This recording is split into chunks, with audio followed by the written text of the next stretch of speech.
नमस्ते। मैं फिर एक इम्पोर्टेंट रूलिंग के साथ में आपके सामने प्रस्तुत हुई हूँ। एक सुप्रीम कोर्ट की एक बहुत ही इम्पोर्टेंट रूलिंग है। जान लेते हैं क्या है वो। क्रूरता सिंप्लिसिटर यानी कि सामान्य क्रूरता के तहत भी अब तलाक लिया या दिया जा सकता है। तलाक का एक महत्वपूर्ण कारण आधार इसको बनाया जा सकता है, सामान्य रूप से हुई क्रूरता को भी। यह उच्च न्यायालय का महत्वपूर्ण फैसला है। हिंदू विवाह अधिनियम की धारा 13 के तहत हाल ही में उच्च न्यायालय ने इस महत्वपूर्ण फैसले को सुनाया है। क्रूरता के आधार पर अब तलाक मिल सकता है। उच्च न्यायालय ने स्पष्ट किया कि हिंदू विवाह अधिनियम की धारा 13 के तहत सामान्य क्रूरता भी अब तलाक का आधार बन सकती है। एक मामले में क्रूरता दूसरे मामले में क्रूरता नहीं हो सकती है, यह भी कोर्ट का कहना है। यह प्रत्येक मामले के तथ्यों और परिस्थितियों के आधार पर ही निर्धारित किया जाएगा कि किस प्रकार की क्रूरता सामान्य क्रूरता की श्रेणी में आती है, जिसको तलाक का आधार बनाना कानूनी तौर पर वैलिड होगा। यह कहना था जस्टिस विवेक रुसिया और जस्टिस विनोद कुमार द्विवेदी का। मामले की पृष्ठभूमि क्या थी, यह थोड़ा सा जान लेते हैं, इस पर नज़र डाल लेते हैं। विवाह हुआ था 1998 में, यानी कि दंपति का विवाह 1998 में हिंदू रीति रिवाजों के अनुसार संपन्न हुआ था। इसके बाद उन्हें एक पुत्र की प्राप्ति हुई, यानी कि उनके जीवन में एक पुत्र का जन्म हुआ। लेकिन समय के साथ उनके रिश्ते में तनाव बढ़ने लगा। पति की नौकरी के कारण भी यह तनाव बढ़ा, यानी कि पति मध्य प्रदेश विशेष सशस्त्र बल SAF के कांस्टेबल थे। उनकी नौकरी में अक्सर स्थानांतरण और लंबी ड्यूटी शामिल होती थी, जिससे व्यक्तिगत जीवन पर दबाव पड़ने लगा।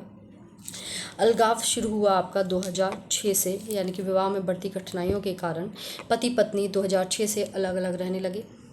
सुलह के कई प्रयास विफल रहे। सुलह की कोशिश की गई, लेकिन सारे प्रयास विफल रहे, जिससे उनके बीच का रिश्ता अंतिम रूप में टूट ही गया।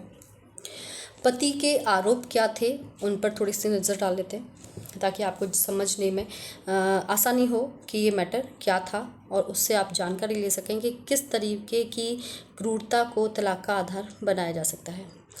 पति के आरोप थे कि पति ने दावा किया कि उनकी पत्नी का व्यवहार क्रूरतापूर्ण था, जिससे कि वैवाहिक जीवन में लगातार तनाव बढ़ रहा था।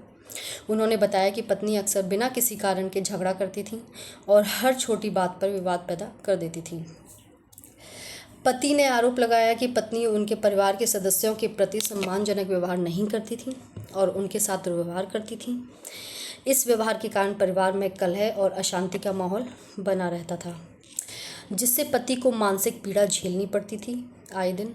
उन्होंने यह भी बताया कि पत्नी ने उन्हें अक्सर सामाजिक और सार्वजनिक रूप से अपमानित भी किया था, जिससे उनकी सामाजिक प्रतिष्ठा पर भी नकारात्मक प्रभाव पड़ा था।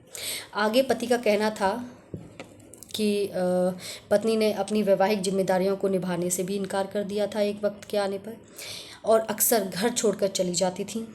उनके बार बार के सुलह के प्रयासों के बावजूद पत्नी का व्यवहार नहीं बदल रहा था, जिससे उनके रिश्ते में सुधार की कोई गुंजाइश आखिर में नहीं बची थी। पत्नी का पक्ष देख लेते हैं। पत्नी ने क्या कहा। पत्नी ने आरोप को खारिज करते हुए कहा कि पति ने एक महिला सहकर्मी के साथ रोमांटिक संबंध विकसित किए, और जब उसने उस महिला के बारे में पूछा तो पति ने झूठे आरोप लगाकर तलाक याचिका दायर कर दी। पत्नी ने अपने ससुराल को नहीं छोड़ा और पति की अनुपस्थिति में भी ससुराल वालों की सेवा करती रही। न्यायालय ने इसे एक आदर्श भारतीय महिला की निष्ठा कहा। न्यायालय का विश्लेषण क्या था। अब दोनों के पक्षों के बाद अब न्यायालय का विश्लेषण जान लेते हैं। आरोप उथले और खोखले थे, यह कहना था न्यायालय का, यानी कि न्यायालय ने पाया कि पति द्वारा लगाए गए आरोप उथले और खोखले थे। वैवाहिक दायित्व पूरा होने का प्रमाण मिला, यानी कि पत्नी ने अपने वैवाहिक दायित्वों की पूर्ति की समय समय पर, इसका प्रमाण न्यायालय को मिला। पति पत्नी के बीच एक बच्चे का जन्म होना इस बात का प्रमाण है कि पत्नी ने वैवाहिक दायित्व को पूरा किया, यह कहना था न्यायालय का। अवैध संबंध का आरोप क्रूरता नहीं, यह भी न्यायालय का कहना था, यानी कि पत्नी द्वारा पति पर अवैध संबंध का आरोप हिंदू विवाह अधिनियम की धारा 13 क्लॉज 1 और सब क्लॉज A के तहत क्रूरता नहीं माना जाएगा। न्यायालय का फैसला क्या रहा इस मैटर में, जान लेते हैं। न्यायालय ने पति की अपील को खारिज कर दिया और निचली अदालत के फैसले को बरकरार रखा। यह एक ऐसा मामला है, यह न्यायालय का कहना था कि यह एक ऐसा मामला है जो पत्नी की निष्ठा को दर्शाता है, जो एक आदर्श भारतीय महिला की तरह अपने पारिवारिक जीवन को बचाने के लिए सभी प्रयास करती हैं।